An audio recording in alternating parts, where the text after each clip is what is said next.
নমস্কার বন্ধুরা, স্বাগতম জানাই আমাদের চ্যানেলে ম্যাথ জেন্ট্রা।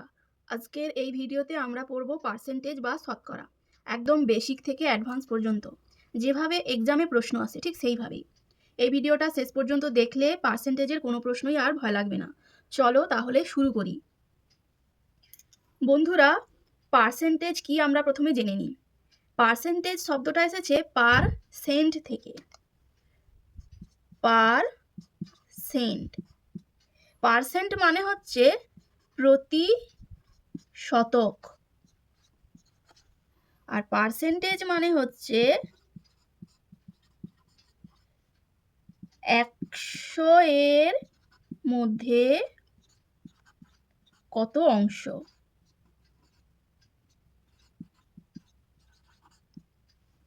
উদাহরণ দিই, যদি বলি একটি ক্লাসে 100 জন ছাত্র আছে, তার মধ্যে 40 জন মেয়ে, তাহলে মেয়ের সংখ্যা এখানে হবে 40%। অর্থাৎ 100 জনে 40 জন সমান 40%। তাই মনে রাখবে পার্সেন্টেজ মানে সবসময় 100 এর ওপর হিসাব। পার্সেন্টেজের বেসিক ফর্মুলাটি কি লিখে নিই। পার্সেন্টেজের বেসিক ফর্মুলাটি হলো পার্সেন্টেজ সমান প্রাপ্ত মান বাই মোট মান ইন্টু 100। একটা উদাহরণ দিয়ে ভালো করে ব্যাপারটা বুঝে নিই। ধরি একটা পরীক্ষা হচ্ছে, সে পরীক্ষার মোট নম্বর সমান 200। ধরি একটা ছাত্র সে কত নম্বর পেয়েছে বা তার প্রাপ্ত নম্বরটা ধরে নিলাম 50। তাহলে শতকরা কত। এই শতকরাটা বের করার জন্য আমাদের লিখতে হবে শতকরা সমান, ওপরের সূত্রতে লেখা আছে যে পার্সেন্টেজ সমান প্রাপ্ত মান এখানে কত 50 বাই মোট মান আমাদের কত 200 ইন্টু 100। এবার কাটাকুটি করলে আমরা পেলাম 25, অর্থাৎ তার শতকরা মান বেরোলো 25%।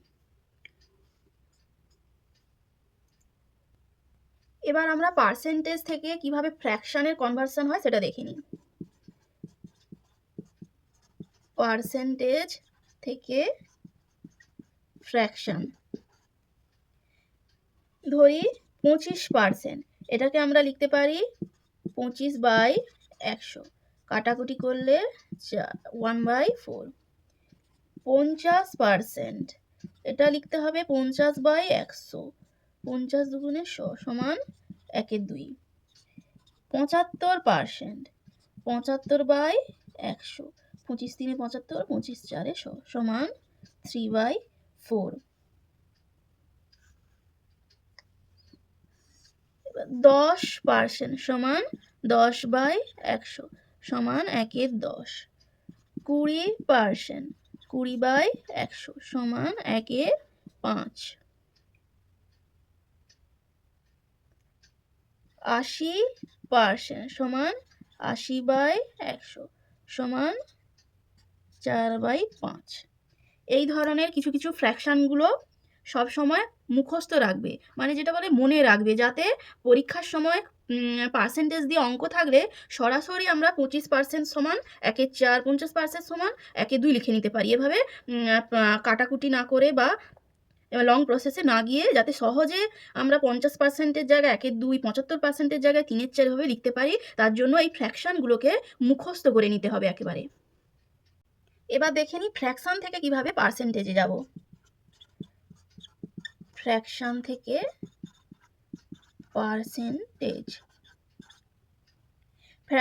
পার্সেন্টেজে যাওয়ার জন্য 100 দিয়ে গুণ করতে হবে।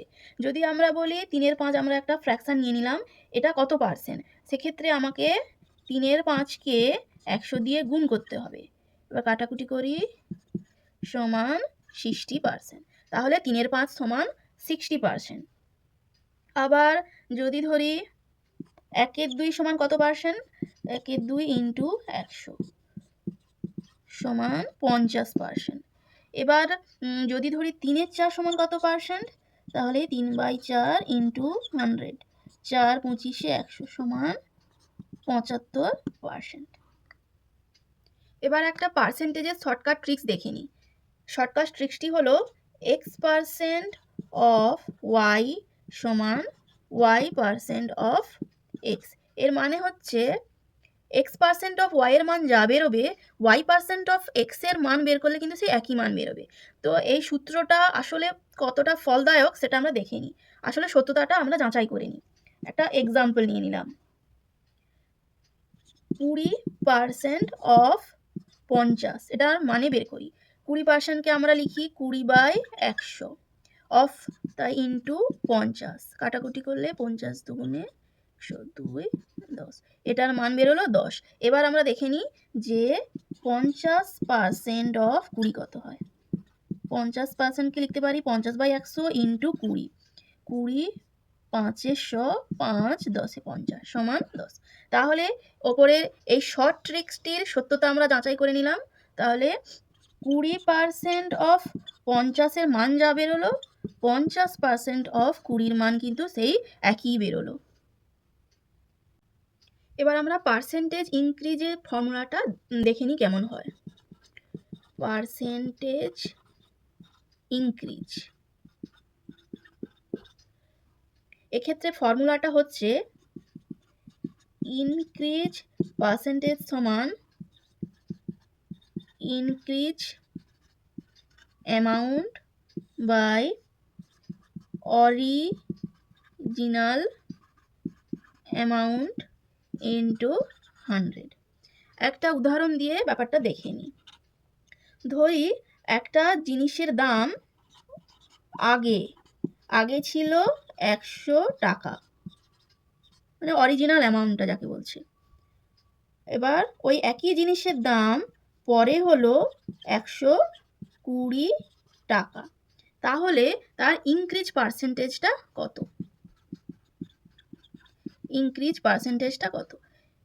ইনক্রিজ পার্সেন্টেজের সূত্র অনুযায়ী আমরা বের করতে পারি ইনক্রিজ পার্সেন্টেজ সমান ইনক্রিজ অ্যামাউন্ট। ইনক্রিজ অ্যামাউন্ট মানে আগে ছিল 100 টাকা, পরে হয়েছে 120 টাকা, তাহলে তার কত টাকা বেশি হয়েছে? 20 টাকা বেশি হয়েছে দাম।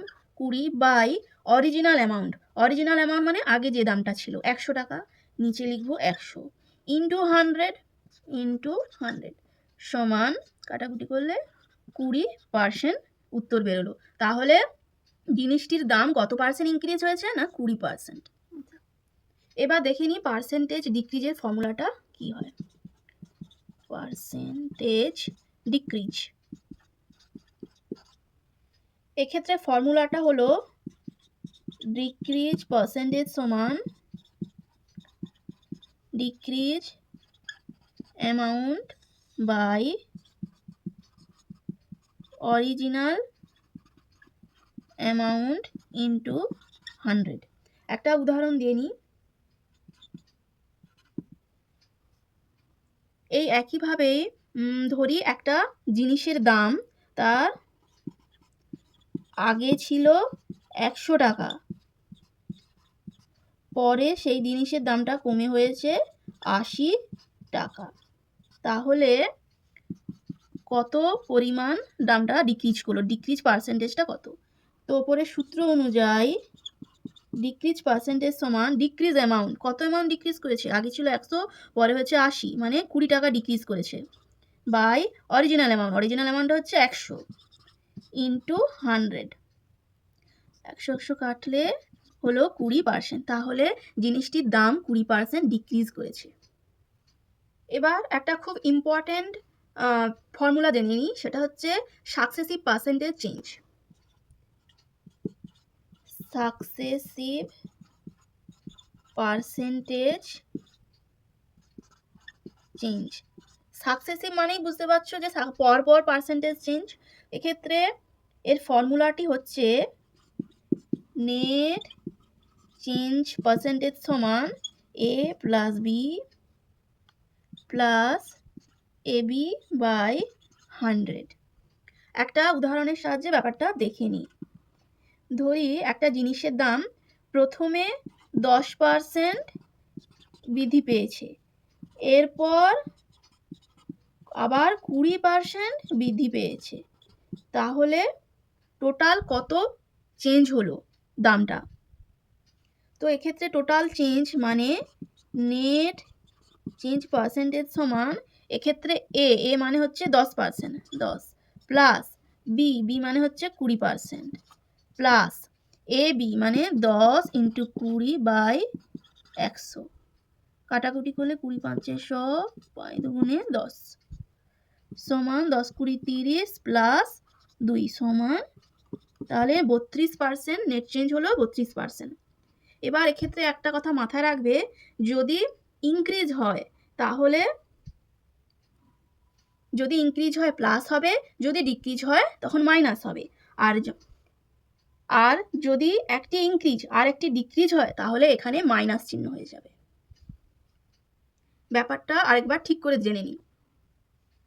ধরো যদি বলে প্রথমে জিনিসটির দাম এ পরিমাণ কমলো, ডিক্রিজ প্রথমে যদি ডিক্রিজ হয় A%, তারপরে ইনক্রিজ হলো B%, সেখানে নেট চেঞ্জ সমান যেহেতু ডিক্রিজ তাই মাইনাস এ, আর বিটা যেহেতু ইনক্রিজ তাই প্লাস বি। এবার আমরা জানি মাইনাস প্লাসে মাইনাস হয়, তাই এখানে মাইনাস চিহ্ন, ওপরে যেমন AB/100 হয় সেভাবে। আবার যদি দুটোই ডিক্রিজ হয়, A%ও ডিক্রিজ আবারও B%ও ডিক্রিজ, সেখানে নেট চেঞ্জ সমান মাইনাস এ মাইনাস বি প্লাস AB/100।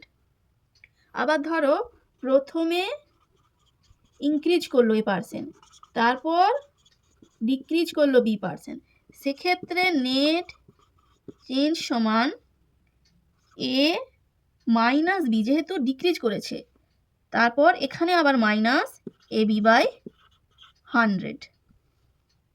এবার ব্যাপারটা আরেকবার ভালো করে দেখে নিই। তো প্রথমে যেহেতু ডিক্রিজ বলেছে তাই এটা ডিক্রিজ, তাই মাইনাস এ, তারপর বলেছে ইনক্রিজ B%, বিটা ইনক্রিজ হলে প্লাস। এবার এখানে মাইনাস কেন হলো না, মাইনাসে প্লাসে সবসময় মাইনাস হয়, তাই এখানে মাইনাস হয়েছে। এবার পরবর্তীটাতে দেখে নিই, এখানে বলেছে ডিক্রিজ A% ডিক্রিজ তাই মাইনাস এ, আবার B%ও ডিক্রিজ তাই মাইনাস বি। আবার এখানে প্লাস কেন হলো না, মাইনাসে সবসময় প্লাস হয়। আবার এক্ষেত্রে ইনক্রিজ হয়েছে, A%টা ইনক্রিজ হয়েছে তাই এটা প্লাস এ, আর B%টা ডিক্রিজ হয়েছে তাই এটা মাইনাস বি। আবার এখানে মাইনাস কেন হলো না, মাইনাসে সবসময় মাইনাস হয়। এবার একটা কোয়েশ্চেন দেখে নিই পার্সেন্টেজ রিলেটেড। প্রশ্নে দেয়া আছে একটি সংখ্যার 20% সমান 40, তাহলে সংখ্যাটি কত? তাহলে আমরা অ্যান্সারটা ধাপে ধাপে দেখে নিই। আমরা আগেই শিখেছি 20%কে কেমন লিখতে হয়। 20% সমান আমরা লিখতে পারি 20/100 সমান 1/5, এটা আমরা আগেই জেনেছি। এবার ধরে নিই যে সংখ্যাটি আমি x, আমাদের সংখ্যাটা হলো x। এবার বলেছে একটি সংখ্যার 20% সমান 40, তার মানে 1/5 ইন্টু x সমান 40 আমরা লিখতে পারি। এবার এটাকে সমাধান করলেই আমরা x এর মান পাবো। সমাধান করে দেখি, এখানে 5টা ভাগাকারে আছে, সমান ওদিকে গেলে গুণ হয়ে যাবে, তাহলে x সমান 40 ইন্টু 5 সমান 200। তাহলে আমরা সংখ্যাটি কত পেলাম, 200। আজকের ভিডিওতে আমরা শিখলাম পার্সেন্টেজ কি, তার ফর্মুলা, একটা শর্টকাট ট্রিক্স, ইনক্রিজ ডিক্রিজের ট্রিক্স, আর একটা কোয়েশ্চেন। যদি ভিডিওটা ভালো লাগে লাইক করো, কমেন্ট করো, আর অবশ্যই সাবস্ক্রাইব করো ম্যাথ জেন্ট্রা চ্যানেলকে। পরের ভিডিওতে পার্সেন্টেজ রিলেটেড কিছু কোয়েশ্চেন নিয়ে আসবো। ধন্যবাদ, হ্যাপি লার্নিং।